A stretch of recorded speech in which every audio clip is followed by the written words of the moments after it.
Okay, so now for the trees is another situation. Um, what you want to do is you do want to make your like your branch, right? But I like to make my branch like I will draw it out with a darker color. So let's say something random. I'm gonna do something random. I'm gonna draw something random. So for the tree, you use the dark, you know, you know what I'm saying? Like you use like different things. Trees are very organic, so you can go a little crazy with it.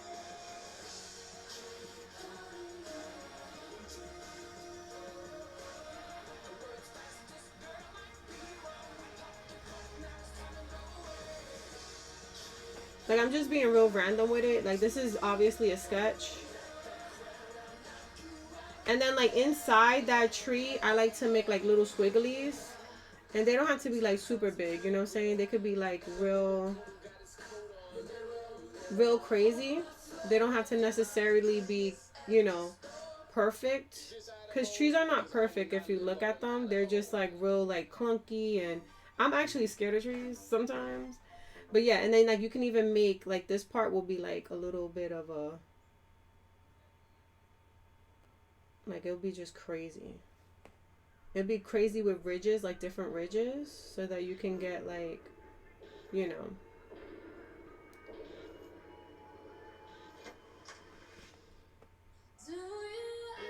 And then after you do that, you want to color it underneath with a different color. You go with like a little bit dark, but not too dark. You know what I'm saying? Like just enough so that you can see the detail in the tree. You can even go a little lighter if you want, like maybe this lighter. I don't like to, but sometimes I would.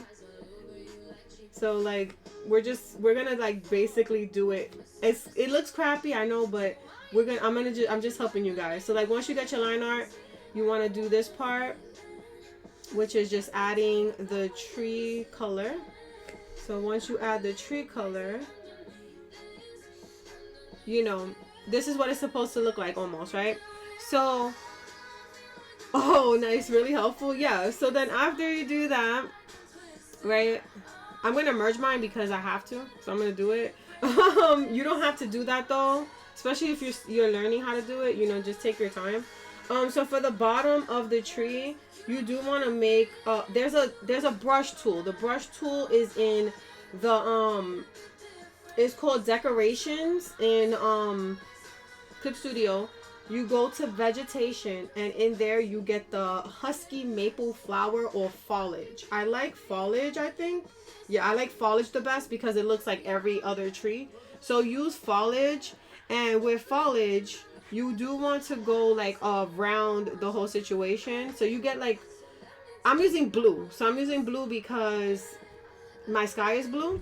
And what you want to do is you just want to add like the shrub where it needs to be, and just build up from there. And you want to do the whole thing. You want to do the whole tree in that one color, because what we're going to do is we're going to start meshing colors together.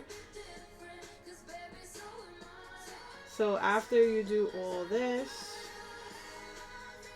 right, you want to make sure you get really in there. Just get really in there. Don't be scared.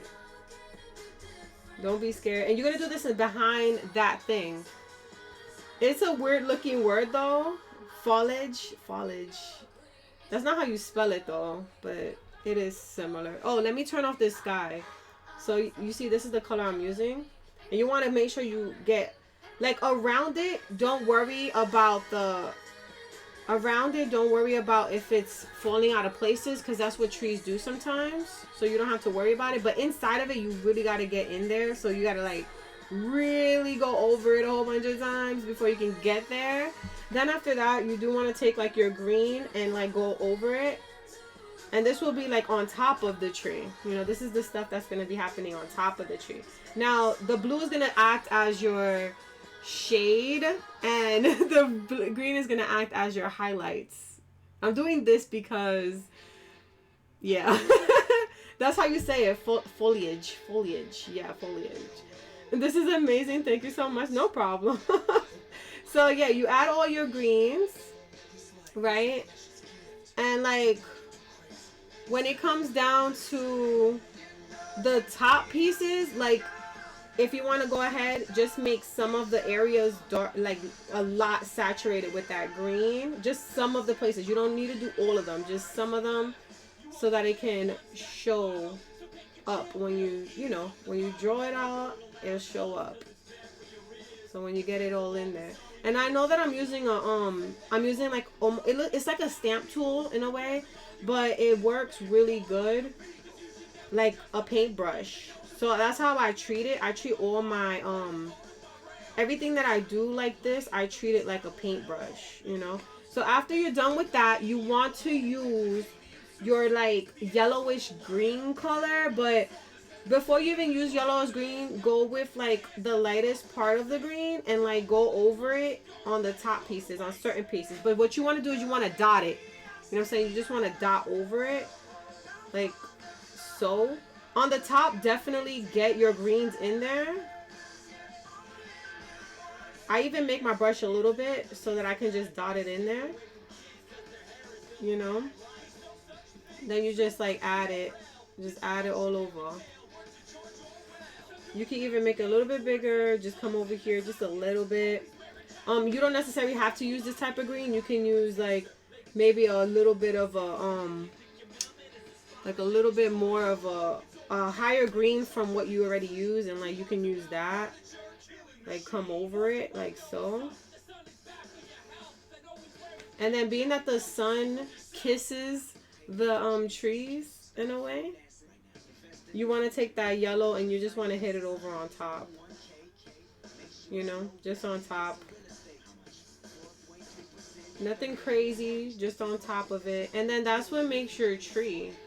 Like, you see how my tree looks? Far away, it looks great. You know, it's a tree. Up close, you're like, ugh, what's all this blob? But honestly, that's how backgrounds work. You know what I'm saying? Like, they're different. You know, and then that will be beautiful on your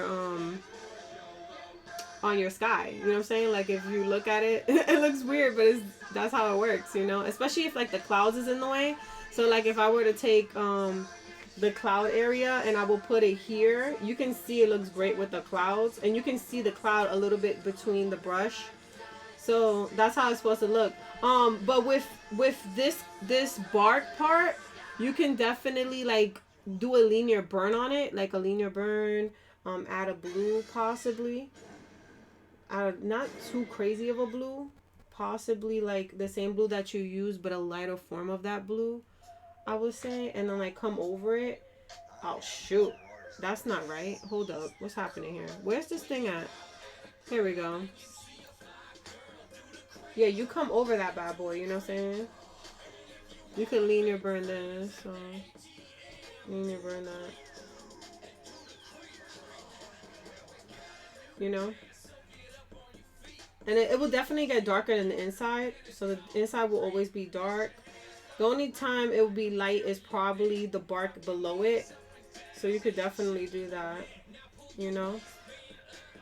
But I do like to add blues because the blue acts like a shadow and it makes a nice contrast. That's hella dope, super helpful. I'm glad that I'm being helpful. But this is what I do. Cinderella, what's up? How you doing? Amazing, thank you, no problem. So that's how I do my stuff. But you gotta get real detail with it. Again, so like, you know, with everything that you, Bob Ross, Justin, I can't. So you see like, oh shoot, see how like mine looks like crap? It's because I'm like taking the dots and adding all the dots, and then I expand it and it looks like crap. So that's basically it. Far away it looks great, but super close it looks like crap.